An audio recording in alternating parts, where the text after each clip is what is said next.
एक जोरदार जयकारे से शुरुआत करेंगे। भारत माता की। थोड़ा सा जोश होना चाहिए, जोश इतना भी कम नहीं होना चाहिए।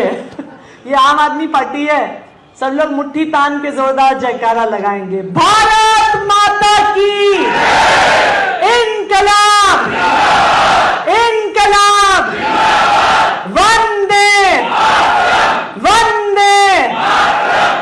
अरविंद केजरीवाल, अरविंद केजरीवाल, अरविंद केजरीवाल।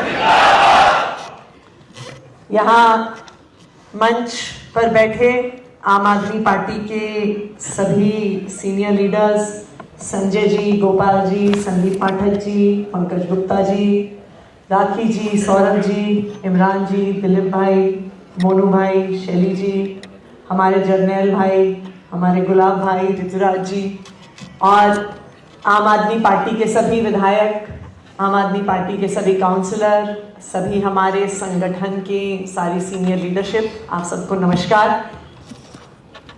देखिए, चुनाव के समय जब इंसान पूरी मेहनत करता है, जब पार्टी पूरी दम लगाती है, चाहे वो छोटे से छोटा चुनाव हो, चाहे बड़े से बड़ा चुनाव हो, हम चुनाव जीतने के आशय से लड़ते हैं। तो जब चुनाव के नतीजे हमारी इच्छा के अनुसार नहीं आते हैं, तो थोड़ा तो ये स्वाभाविक ह्यूमन नेचर है कि थोड़ा सा इंसान डिमोटिवेट होता है। सबको लगता है कि हमने जी जान से मेहनत करी, और जैसा कुलदीप भाई बता रहे थे, इस बारी ना सिर्फ जी जान से मेहनत करी, 43 डिग्री में जी जान से मेहनत करी। मुझे लगता है कि आप लोगों ने ताली बजाई दी, मैं कहूंगी कि एक बार जोरदार तालियां हमारे सारे कार्यकर्ताओं के लिए, और ना सिर्फ हमारे कार्यकर्ताओं के लिए, हमारे सभी लोकसभा के प्रत्याशियों के लिए, जो इतनी तपती हुई गर्मी में अपने रोड शो कर रहे थे, पदयात्राएं कर रहे थे।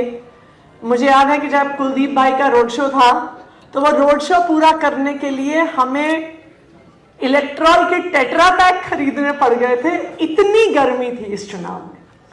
तो चुनाव लड़ने के साथ साथ हमने विकट परिस्थितियों में चुनाव लड़ा।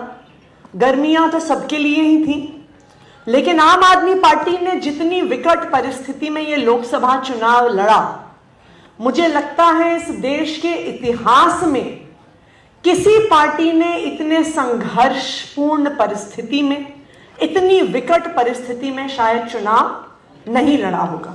मुझे याद है जब यहीं पर इसी सभागार में जब हम कुछ महीने बैठे थे, तभी अरविंद केजरीवाल जी की गिरफ्तारी हुई थी। हमारे इतने सीनियर लीडर्स जेल में थे। वो तो हम सुप्रीम कोर्ट का धन्यवाद करते हैं कि उसके बाद संजय भैया की बेल हुई, कुछ दिन के लिए सीएम साहब भी बाहर आए। लेकिन जिस परिस्थिति में आम आदमी पार्टी ने ये चुनाव लड़ा है, मुझे लगता है कि देश के इतिहास में किसी ने कभी इतना मुश्किल चुनाव नहीं लड़ा होगा जैसा आम आदमी पार्टी ने लड़ के दिखाया इस लोकसभा को चुनाव। एक ऐसी परिस्थिति में हम चुनाव लड़ रहे थे जब हमारी पार्टी की सारी लीडरशिप जेल में थी। एक ऐसी परिस्थिति में हम चुनाव लड़ रहे थे जब सारी ईडी सीबीआई को हमारे पीछे छोड़ा हुआ था। ऐसी परिस्थिति में हम चुनाव लड़ रहे थे जब इलेक्शन कमीशन खुल्ला एक दूसरी पार्टी के साथ खड़ा था। हम ऐसी परिस्थिति में चुनाव लड़ रहे थे कि आखिरी दिन में एग्जिट पोल तक मीडिया 100% भारतीय जनता पार्टी के साथ खड़ा था और मानने को तैयार नहीं था कि मोदी जी की एक भी सीट कम हो सकती है। इस परिस्थिति में आम आदमी पार्टी ने लोकसभा का चुनाव लड़ा है। मुझे लगता है कि अगर जब इस देश का इतिहास लिखा जाएगा तो 2024 के चुनाव का नाम प्रशासन की तरफ से काले अक्षरों में लिखा जाएगा कि यह शायद इस देश के इतिहास में पहला ऐसा चुनाव होगा जिसके फ्री एंड फेयर होने पर बहुत बड़े सवाल खड़े हुए हैं। तो इसलिए इतनी विकट परिस्थिति में हमारी पूरी पार्टी ने, हमारे सारे कार्यकर्ताओं ने चुनाव लड़ा और बहुत शिद्दत के साथ चुनाव लड़ा, पूरी मेहनत के साथ चुनाव लड़ा। तो इसलिए आप सबके जज्बे को तो हम सलाम करते हैं, क्योंकि ऐसी परिस्थिति में जब आपके पार्टी के सारे नेता जेल में हैं, एक ऐसी परिस्थिति में जब आगे क्या होने वाला है इस पर भी सवाल उठते हैं। जब ईडी सीबीआई पीछे पड़ी हुई थी, जब कोई रास्ता नहीं दिख रहा था, अगर और कोई भी पार्टी होती तो इतनी मुश्किल परिस्थिति में टूट जाती, बिखर जाती, खत्म हो जाती। लेकिन जिस तरह आम आदमी पार्टी ने चुनाव लड़ा, जिस तरह से आम आदमी पार्टी ने संघर्ष किया, आम आदमी पार्टी का नाम इस देश के लोकतंत्र के इतिहास में जाएगा, चुनाव का नतीजा चाहे कुछ भी। अब हमारी अगली परीक्षा आ रही है। देखिए, आम आदमी पार्टी हमेशा परीक्षा के दौर से गुजरती है। हमारे एक साथी हैं, किसी एक चुनाव में हम कुछ कार्यकर्ताओं के साथ बैठे हुए थे, तो जब हम उन्हें बात कर रहे थे, मोटिवेट करने के लिए कुछ कह रहे थे, मैंने कहा देखो ये चुनाव आम आदमी पार्टी के लिए जीने मरने की बात है। तो थोड़ी देर में कहते हैं मैडम, आम आदमी पार्टी का कौन सा चुनाव जीने मरने की बात नहीं होती है। जब से ये पार्टी बनी है, 2013 से जब हम चुनाव लड़ रहे हैं, हम और हर कुछ समय के बाद, कुछ महीने, कुछ साल में हम कई प्रकार की अग्नि परीक्षा से गुजर चुके हैं। हमारे इतिहास में, हमारे 10 साल के छोटे से इतिहास में इतने मौके आए कि देश के लोगों ने, दिल्ली के लोगों ने, मीडिया के साथियों ने, राजनीतिक विशेषज्ञों ने, सबने बस ये लिख दिया कि आम आदमी पार्टी तो खत्म हो गई। ये एक बार नहीं, 2 बार नहीं, 3 बार नहीं, कई बार इस देश में राजनीतिक विशेषज्ञों ने कहा कि आम आदमी पार्टी खत्म हो गई।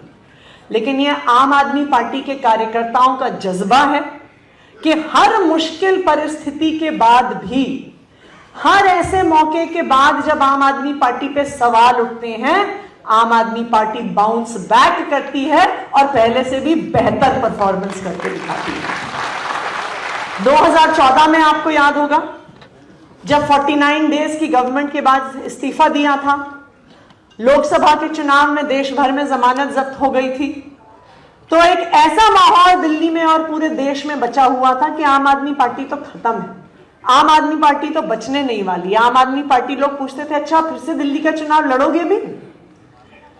ऐसे मौके से जब आम आदमी पार्टी के अस्तित्व पर सवाल उठ रहे थे, वहां से आम आदमी पार्टी के कार्यकर्ताओं ने 67 सीटों पर आम आदमी पार्टी को पहुंचाया और देश के इतिहास में सबसे भारी बहुमत की सरकार बनाई। कई साल बीते, केंद्र सरकार ने हमारे काम रोके, हाईकोर्ट के फैसले हमारे विरोध में आए, दिल्ली सरकार के सारे काम रोक दिए गए। 2020 के चुनाव से भी पहले 17, 18, 2019 में भी हर तरफ ये बात हो गई थी कि जी आम आदमी पार्टी एक बार तो जीत गई, लेकिन जो आम आदमी पार्टी के हालात हैं, फिर से आम आदमी पार्टी चुनाव लड़ेगी तो जीत नहीं पाएगी। फिर से इस देश के राजनीतिक विशेषज्ञों ने कह दिया था आम आदमी पार्टी खत्म। लेकिन आम आदमी पार्टी के कार्यकर्ताओं का जज्बा था कि उस मुश्किल परिस्थिति से आम आदमी पार्टी को उठाया, आम आदमी पार्टी के सरकार के कामों को लोगों तक पहुंचाया कि दिल्ली के लोगों ने 70 में से 62 सीटें आम आदमी पार्टी को दी। ये आम आदमी पार्टी के कार्यकर्ताओं का जज्बा था।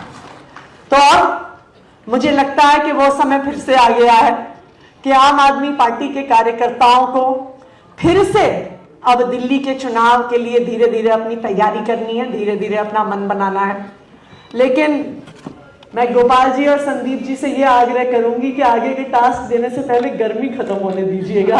सबने गर्मी में बहुत परिश्रम कर लिया है इस बार, लेकिन मुझे इस बात का पूरा भरोसा है कि पूरे जोश के साथ हमारी ये टीम, हमारी दिल्ली की जो पूरी लीडरशिप आज यहाँ पे बैठी है, अपने पूरे जज्बे के साथ ग्राउंड पर उतरेगी, अरविंद केजरीवाल जी के काम दिल्ली के लोगों तक पहुंचाएगी और दिल्ली के लोगों को और देश के लोगों को दिखा देगी कि ऐसा क्या कारण है जिसकी वजह से आम आदमी पार्टी मात्र 10 साल में नेशनल पार्टी बन गई। अपने जज्बे को दिखाएगी, अपने जोश को दिखाएगी और फरवरी 2025 में पिछली बार से भी शानदार नतीजे लाकर दिखाएगी। बहुत बहुत धन्यवाद। जय हिंद, जय भारत।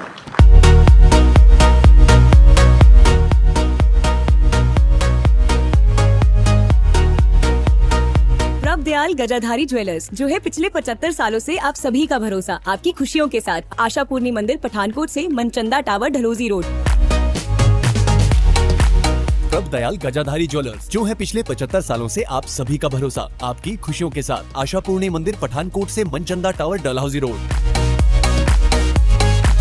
प्रभ दयाल गजाधारी ज्वेलर्स, जो है पिछले 75 सालों से आप सभी का भरोसा, आपकी खुशियों के साथ। आशापूर्णी मंदिर पठानकोट से Manchanda tower Dalhousie road. Prabh Dayal Gajadhari jewellers, Manchanda tower Dalhousie road, Pathankot.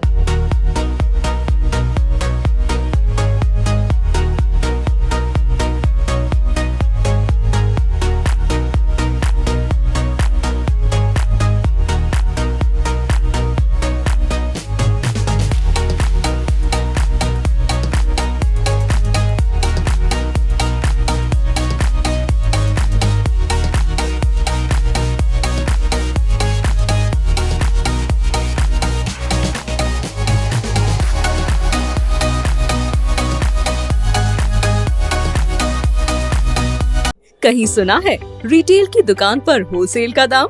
जी हाँ, नव्या लेकर आया है डिजाइनर सूट्स, कुर्तीज और फैब्रिक्स। सबसे सस्ता, सबसे अच्छा, defence road, Mamun, Pathankot. Contact 96141 96141।